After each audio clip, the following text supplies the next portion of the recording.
발해 건국지인 동모산은 어디일까요? 최근 중국에서 발해 첫 수도로 알려진 동모산의 새로운 위치로 길림성 도문시 마반촌 산성을 지목하여 화제가 되었습니다. 중국에서 발표했다고 해서 당장 동모산의 위치가 그것으로 확정되었다고 볼 수는 없습니다. 따질 것은 따져보고 우리는 어떻게 생각해야 되는지를 함께 고민해 보도록 하겠습니다. 지금까지 동모산은 길림성 도나시 성산자 산성으로 한중일 학계 모두가 인정하고 있었습니다. 그런데 왜 새로운 주장이 나왔던 것일까요?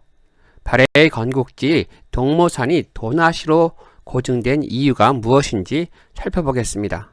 도나시에는 정효공주묘가 있는 육정산 고분군, 그리고 성산자 산성과 오동성, 영승유적 등의 유적이 있습니다.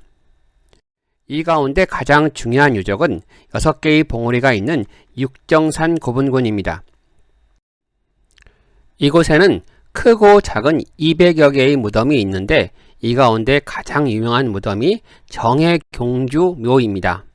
발해 3대 문왕의 둘째 딸인 정해공주는 717년에 사망했습니다. 그의 무덤 안에서 나온 묘지명에는 그의 무덤을 진릉의 서쪽 언덕에 배장하였으니 이것이 예의에 맞는 것이다 라는 문장이 등장합니다. 그렇다면 진릉은 어디에 위치해 있고 누구의 무덤일까요?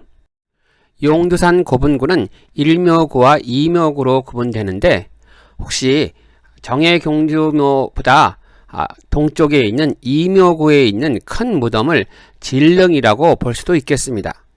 더 중요한 것은 진릉이라는 표현에서 진릉이 정해공주보다 앞서 죽은 왕의 무덤이라고 추정해 볼 수 있다는 것입니다. 그렇다면 719년에 죽은 발해 시조 고왕 대조영, 737년에 죽은 2대 무왕인 대무의 무덤일 가능성이 높습니다. 발해 1대 왕과 2대 왕의 무덤이 육정산 고분군에 있다면 이 고분군이 있는 도나 지역을 발해의 첫 수도로 비정하는 것이 가능합니다. 왕릉은 대개 수도에 위치하고 있는 것이 일반적입니다. 도나 지역은 교통의 요지이며 넓은 평지를 갖고 있어 지리적으로 수도로 보기에도 적합합니다. 구당서에는 대조영이 무리를 거느리고 동으로 와서 계류의 옛땅을 차지하고 동모산에 운거하여 성을 쌓고 살았다고 하였습니다.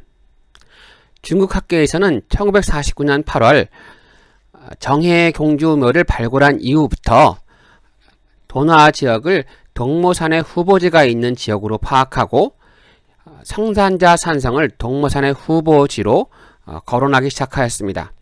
발해가 상경용촌부로 천도하기 이전에 발해 왕국의 초기 수도인 구국이 이곳이라고 보았던 것입니다.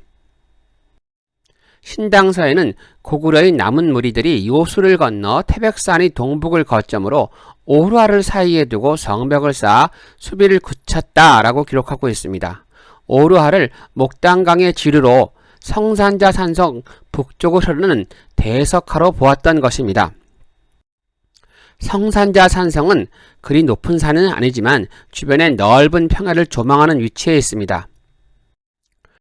성 안에는 군사조련정과 50여 개의 집자리, 저수지 등이 있고 성벽 둘레는 약 2km 정도 됩니다.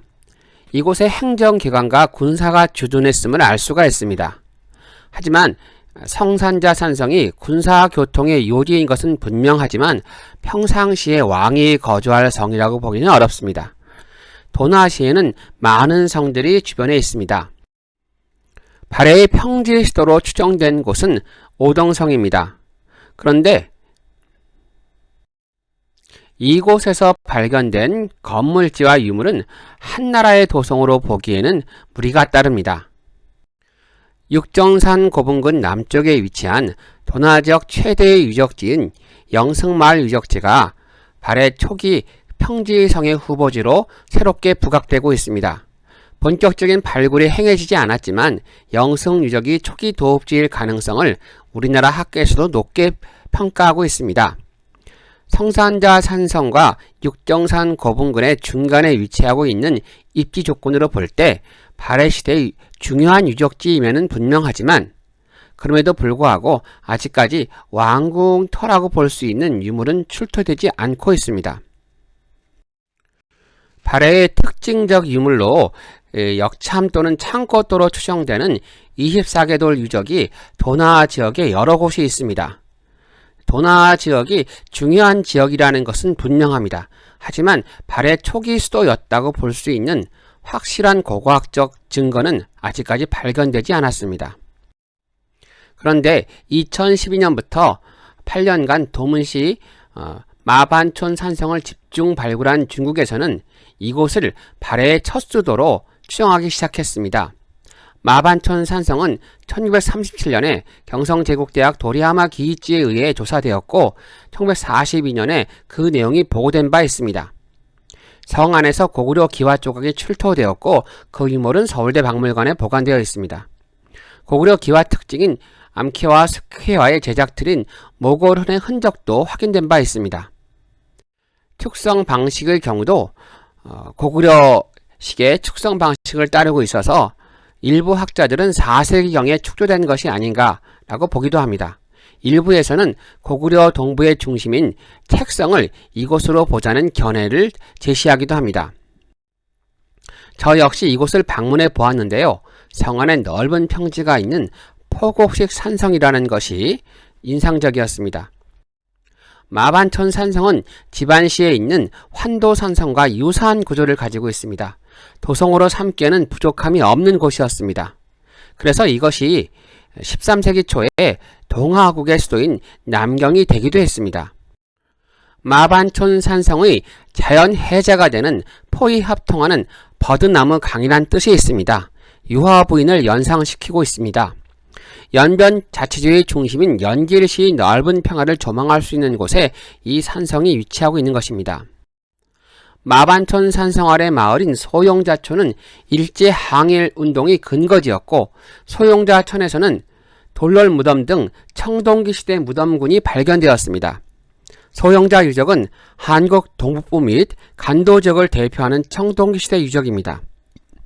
이것은 마반촌 산성 일대가 오래전부터 사람들이 살기 좋고 지역의 중심지로서 기능했음을 말해줍니다. 마반촌 산성과 짝을 이루는 평지성인 하룡고성이 1.5km 떨어진 지점에 위치하고 있습니다. 주변에는 토성동 고성, 동흥고성, 증평고성, 온특협부성, 살기성 등 많은 성들이 밀집해 있습니다. 고구려 시대에 고구려 동부의 중심지로서 많은 인구가 이 지역에 살았음을 말해줍니다. 또한 서고성과 용두산 고분군과도 비교적 가깝습니다. 마반촌 산성이 동모산이라는 주장은 이미 2000년대에 중국 학계에서 먼저 나왔습니다. 왕우량은 동모는 곧 동명, 추모, 주몽과 동음이자라는 주장을 펼쳤고 호란수 호란의 이름이 변해서 지금의 포위합통화가 되었으며 발해 초기에는 호란수였다. 또 해란강은 역사 기록의 오루아이고 오루는 곧 치구루, 고구려, 계루와 동음이자다 라는 주장을 펼쳤습니다. 최근에 중국의 발굴 조사를 통해서 마반촌 산성이 동모산일 가능성이 높아지고 있습니다. 마반촌 산성이 동모산이라고 한다면 왕실의 무덤도 주변에 있어야 됩니다. 이때 주목되는 것이 용두산 고분군입니다. 용두산 무덤대에서 가장 유명한 무덤은 792년에 죽은 발해 3대 문왕의 넷째 딸인 정여공주묘라고 할 수 있습니다. 그런데 용두산 고분군에서 2005년에 발해 3대 문왕의 황후인 효휘 황후릉과 827년에 사망한 9대 간왕의 황후인 순목 황후릉이 발견되었습니다. 육정산 고분군에서 발견된 문왕의 둘째 딸 정여공주묘가 돈화에서 종모산을 찾게 한 계기를 제공했다면 최근 중국에서 연변 일대에서 동모산을 찾게 된 계기는 용두산 고분군에서 발견된 두 개의 발해 황후릉 때문이라고 하겠습니다. 2004년 이후 중국에서는 용두산 고분군에 대한 대규모 발굴을 통해서 이곳에서 고구려 조우관의 전통을 계승한 발해 금제 관식 등을 발견하였고 두 개의 황후릉과 그 묘지명을 찾아냈습니다.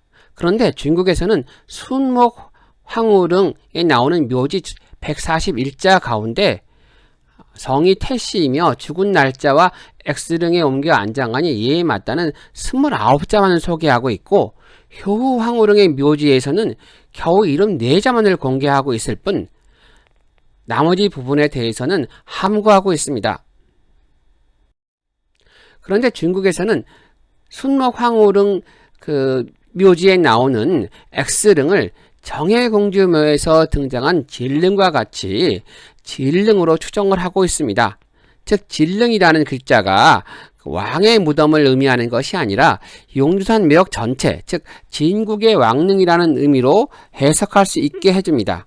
그렇다면 1대 고왕 대조연과 2대 무왕 대무의 무덤도 도나 육정산 고분군이 아니라 용두산 고분군에서 찾아볼 수 있는 그 근거를 제공해 줍니다. 그렇다면 이곳에서 45km 떨어져 있는 마반천 산성이 발해 초기의 수도인 동모산일 가능성이 높아지게 됩니다.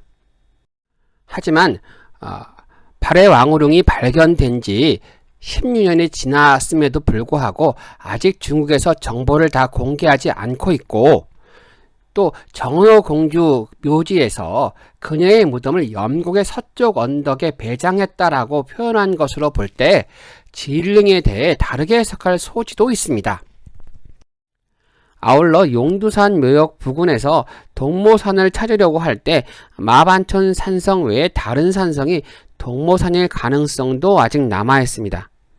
발해 첫 수도인 그 동모산이 도나 지역이냐 연변 지역이냐라는 문제는 우리에게 매우 중요한 과제를 던져주고 있습니다. 도나 지역은 고구려 시대에는 주목받는 지역이 아니었습니다. 중국 학계는 신당서에 발해가 음르고지에서 성립했다라는 내용 등을 내세워서 발해는 말갈족의 나라이며 고구려와 관련성이 거의 없다는 주장을 해왔습니다. 그런데 마반천 산성이 발해의 건국지로 비정이 된다면 기존의 중국 학계에서는 폐기되어야 합니다.